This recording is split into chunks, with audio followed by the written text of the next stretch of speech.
some people say that hovering a helicopter is as hard as balancing a marble on top of a toothpick. So, not very easy. So, what if you had to take that helicopter and reposition it around an airport? Is that going to be as hard as balancing a marble on top of a toothpick while you're balancing on a tightrope? Well, that sounds really difficult, so let me help you out. I'm going to take you through some tutorials and give you some tips and some practice ideas too for taxiing in your helicopters. I'm going to cover 3 areas: hover taxiing, air taxiing, that's fun, and also ground taxiing for when your helicopter is equipped with wheels. Lots of satisfaction to be had when you conquer these essential helicopter flight simulation skills. So, let's fly. And for this one, you are joining me in the airport and the Brazilian city of the same name, Santarém. I hope I've done a good job with that pronunciation. This airport was updated in World Update 19. Handcrafted airport. Nice job they've done too. It's on the Amazon in Brazil, so a good launching pad if you want to have a look at the beautiful forests around here. And not a bad location for us to have a go at hovering our wonderful Guimbal Cabri G2 helicopter today.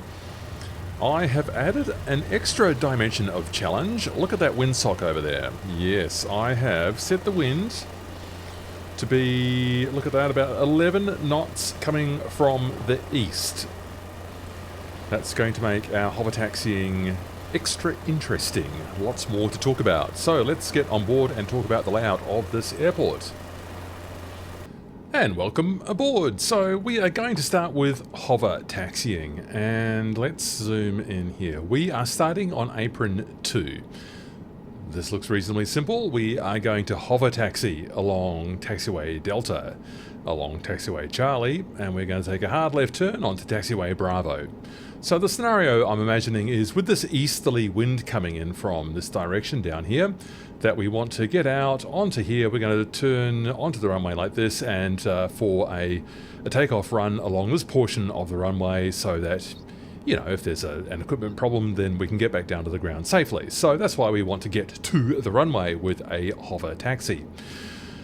So what's involved with a hover taxi? Well, hover taxiing is simple enough, right? Once we have achieved a stable hover, and if you need some advice about that, here is a video I have already made for you, and you can click on that and follow for some tips about that one. So once we've achieved that hover, it's really just a matter of nudging forwards on the cyclic to gather sufficient speed for, let's say, a fast walk, and then steering with your anti-torque pedals. That's it. Except there's rather a lot more going on than that in real life, and we're going to certainly be experiencing that with this wind that I've got going here. So let's break this down a bit and maybe talk about the level of difficulty here also. So if you do not have pedals, or if you're still developing your helicopter skills, please may I recommend that you turn on tail rotor assist. Now, I'm doing this video with all assists off, but there is no shame in turning on tail rotor assist.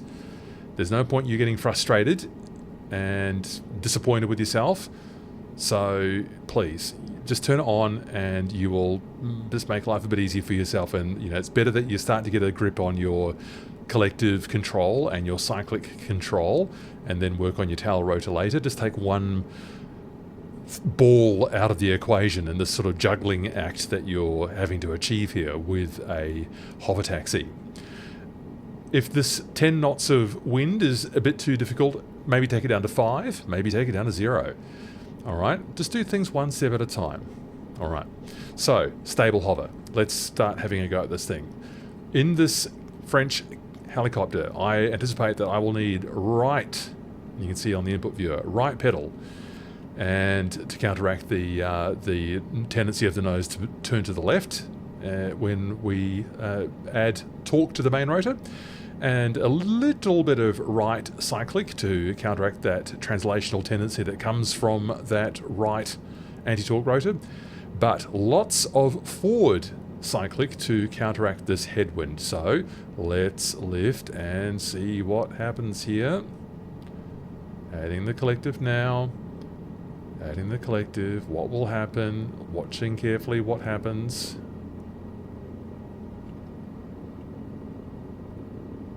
Up on that right hand skid first. Just wobbling around there a little bit, but now we're stable. Still lifting though. There we go.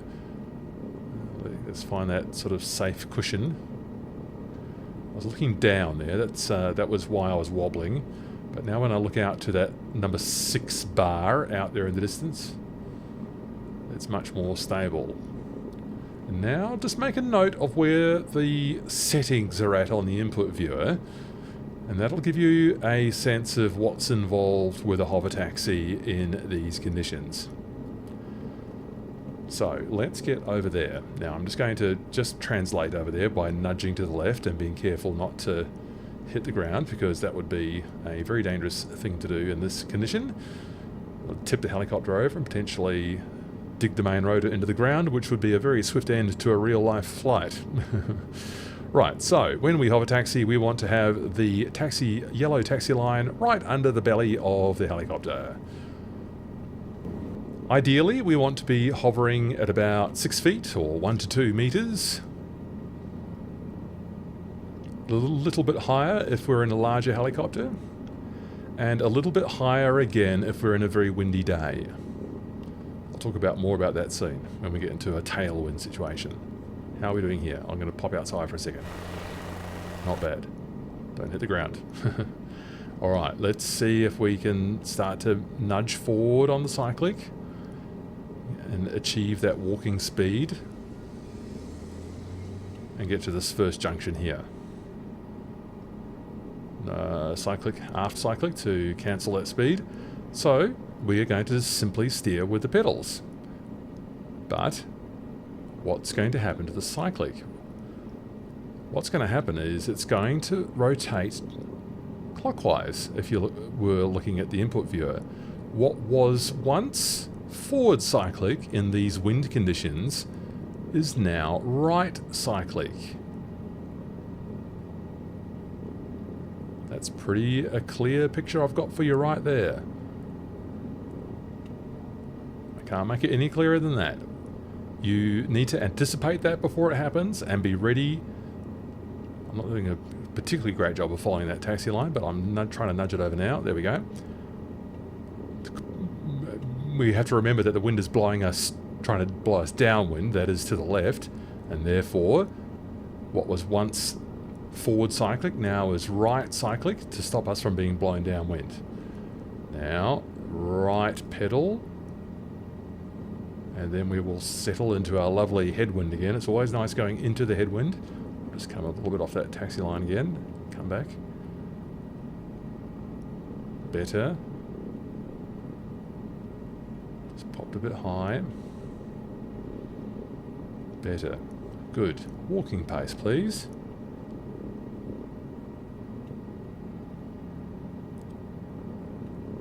Now, something interesting is going to happen along here, and it's not just this dust cloud. It's I think there's a weird join in the taxiway there or something. So something interesting is going to happen here, and that is that we are going to be doing a hard left turn here, and that's going to introduce a tailwind component. And when we go introduce that, we are going to find that the nose is going to become... Well, let's see what happens. It might... You have to be very careful that it doesn't get away from you, as it was just starting to do there at the end. It really wants to move away from you. And it becomes a little bit searchy. Squirrely, they say.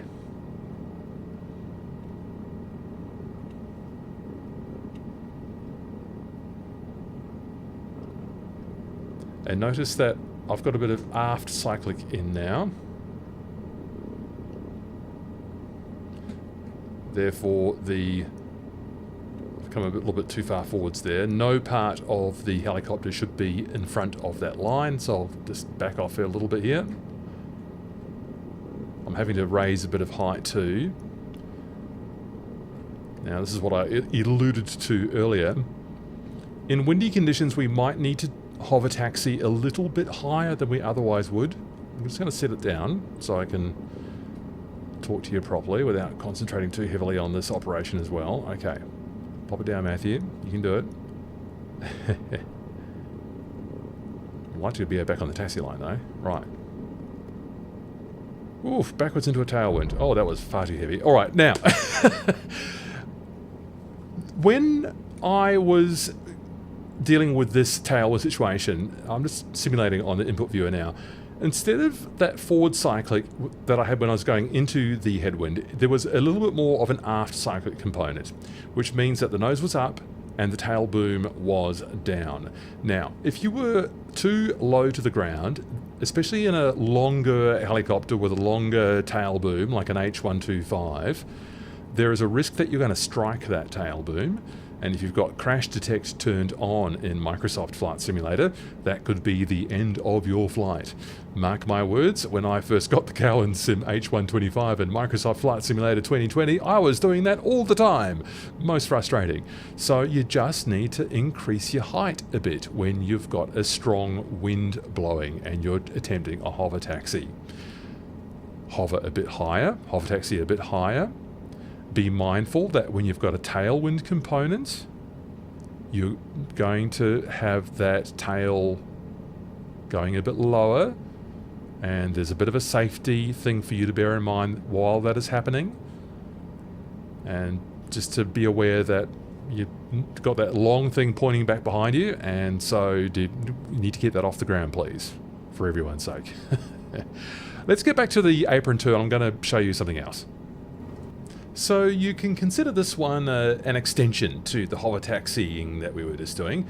Let's get ourselves going again from the same spot. Right, anti-torque pedal, forward cyclic, tiny bit of right cyclic. Up into a stable hover, please. Looking further out, nice and stable, if you will. Not too bad.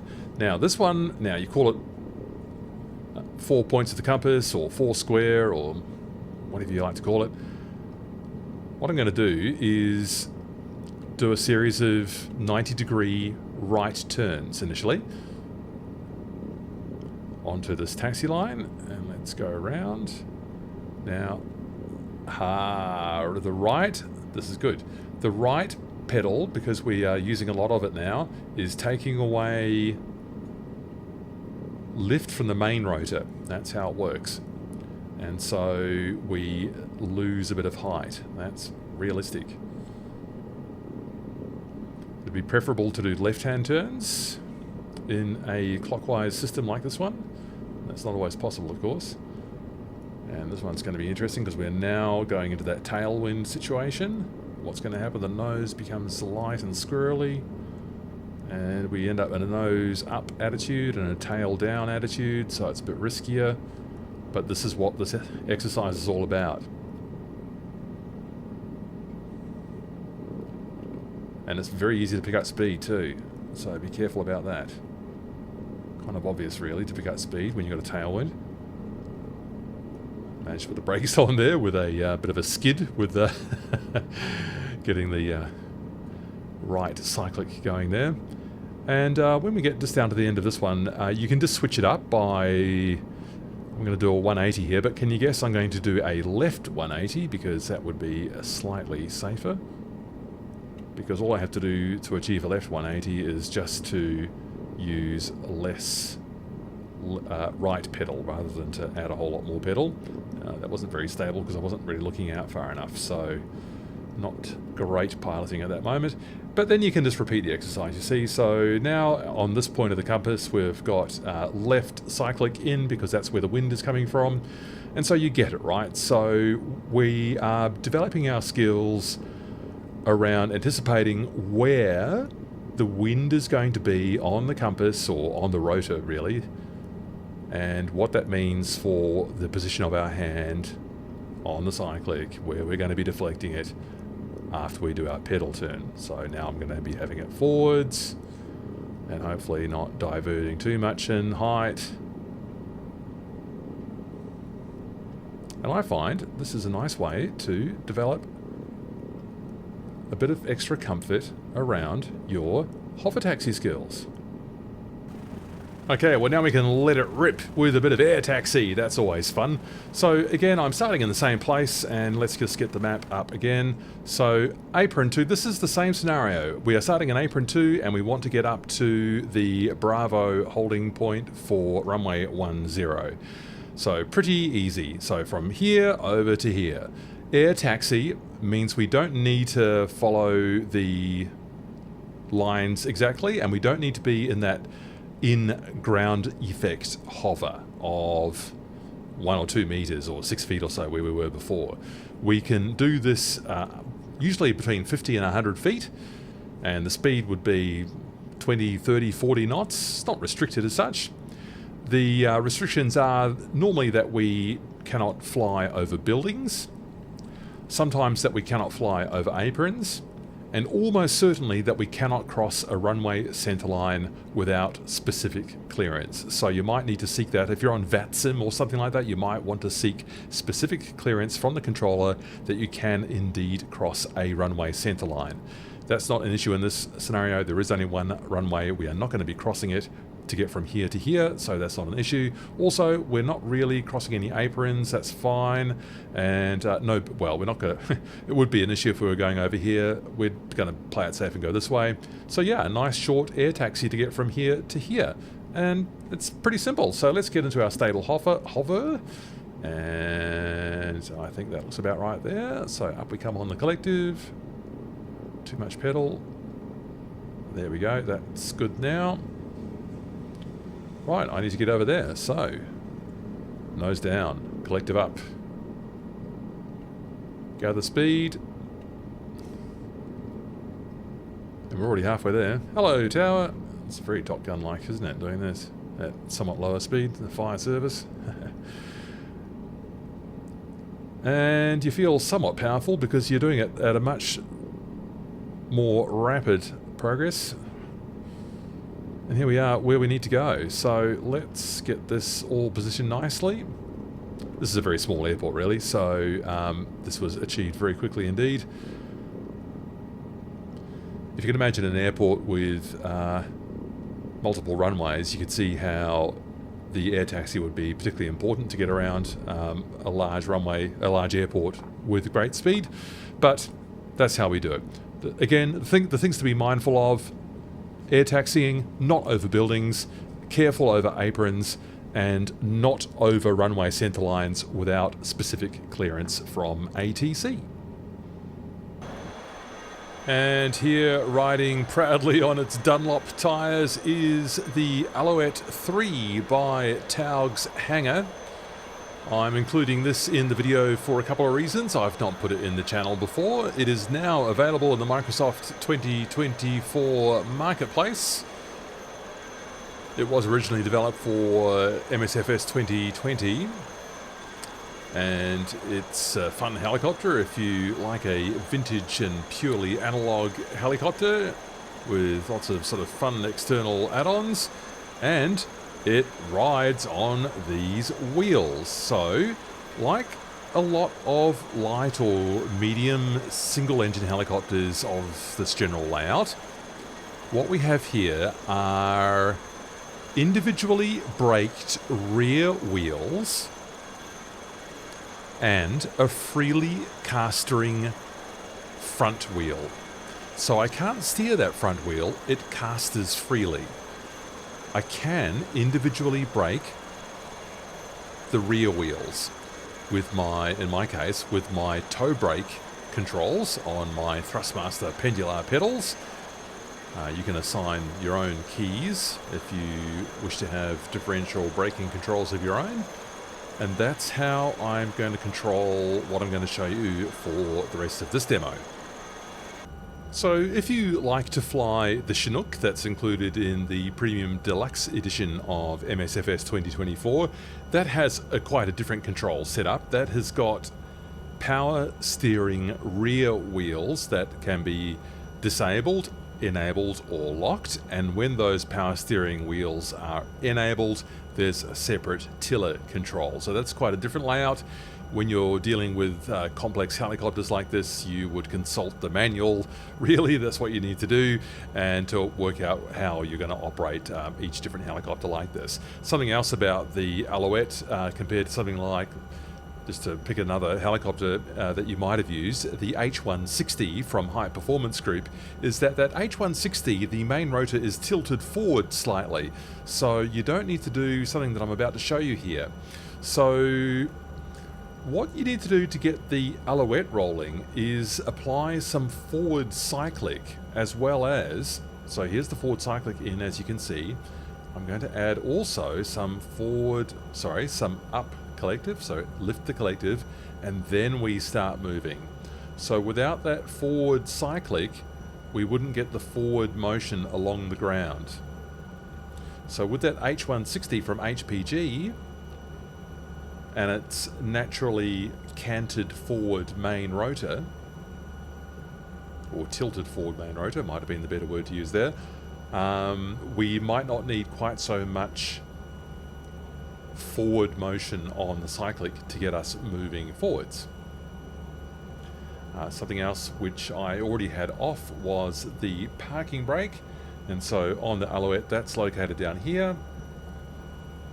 Parking brake is off, and the parking brake is now on. So on, off, and then we get going. So sometimes there might also be a nose wheel steering lock or nose wheel castering lock, and you might want to either lock or unlock that depending on what you're doing. So I've got my wheel brakes now off, so let's get that forward cyclic back in. And so we'll just do two very simple maneuvers here. I want to keep all the feet planted, as it were, so I'm going to try not to lift anything, and we will try, yes. So we steer with the anti-torque rotor, so just with the pedals, and I'm not using very much of those at all. Very gentle movements left and right on the pedals to steer the ship around. You can see I've left some tire marks there from the little practice run I had before. Alright, so let's just come over here. I'm going to show you something. I'm going to do some differential braking for you. I'm going to hold the left toe brake. I'm going to apply full left pedal. I'm going to lift the collective very slightly, and I'm going to use a small amount of forward cyclic as well. And so look what we can do. We can almost, if I don't lose momentum there, almost turn on the spot with the left toe brake locked, which I'm now releasing. The left toe brake locked, the left anti-torque pedal in, forward cyclic in, and a small amount of collective up. With all of those forces in, we can almost turn it on the spot, which is quite a powerful feature. So let's try a more gentle turn here. Very gentle amount of right anti-torque pedal to bring the machine around onto the taxi line, and we keep it right under the belly of the helicopter there. Not too bad. Not too bad. And let's keep the speed up by applying a little bit more, or lifting a little bit more collective, keeping that forward cyclic in.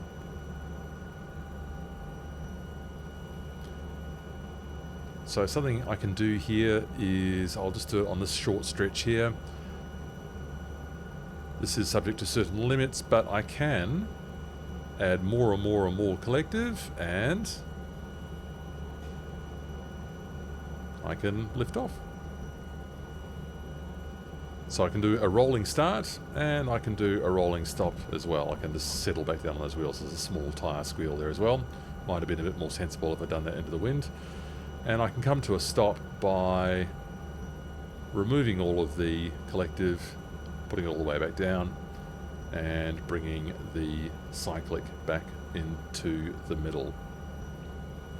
So those are some simple maneuvers with a helicopter. I feel that I need to end this with the helicopter directly over the line.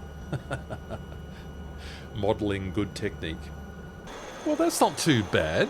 That's almost very nearly exactly on the line. So be careful with this one. Make sure you don't lift up those rear wheels when you're taking corners. Otherwise you'll run the risk of tipping over the aircraft. You don't want that. That's a bad way to operate your precious Alouette III or any other helicopter that's capable of this kind of manoeuvring. Having said that, you are capable of those fine manoeuvres, so it's worth learning how to make the most of helicopters like this. And I do hope these tutorials and these tips have been helpful to you. There's lots more on the channel, and again, like, have a look at that picking up into a stable hobbit if you haven't already. I do hope these are useful to you. Don't forget you can always subscribe to keep up to date with the most current ones, and I do hope to catch you on another video real soon. Catch you next time. See ya.